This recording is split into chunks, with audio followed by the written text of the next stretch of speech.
দেবতাকে মদ খাওয়ানো হয় আর সেটা চোখের সামনে অদৃশ্য হয়ে যায়। মধ্যপ্রদেশের উজ্জয়িনীতে অবস্থিত কাল ভৈরব মন্দির। এখানে এমন এক রহস্য আছে যা আজও মানুষকে অবাক করে রাখে। এখানে ভক্তরা ফুল বা মিষ্টি নয়, বরং মদের বোতল নিয়ে আসে, আর সেই মদই নিবেদন করা হয় কাল ভৈরবের সামনে। কিন্তু আসল চমকটা ঘটে তখন, যখন পুরোহিত মূর্তির ঠোঁটের কাছে পাত্র ধরেন। ধীরে ধীরে সেই মদ অদৃশ্য হয়ে যায়।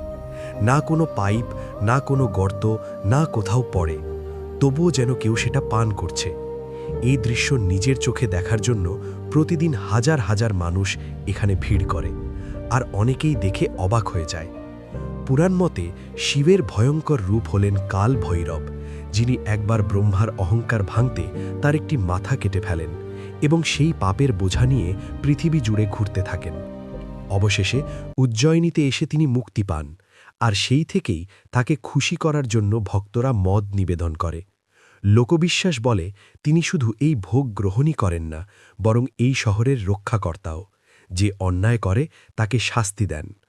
কিন্তু আজও সবচেয়ে বড় প্রশ্ন রয়ে গেছে, সত্যিই কি দেবতা নিজে এই মদ পান করেন, নাকি এর পেছনে লুকিয়ে আছে এমন কোনো রহস্য যা আমরা এখনও বুঝতে পারিনি? কমেন্টে লিখুন জয় কাল ভৈরব।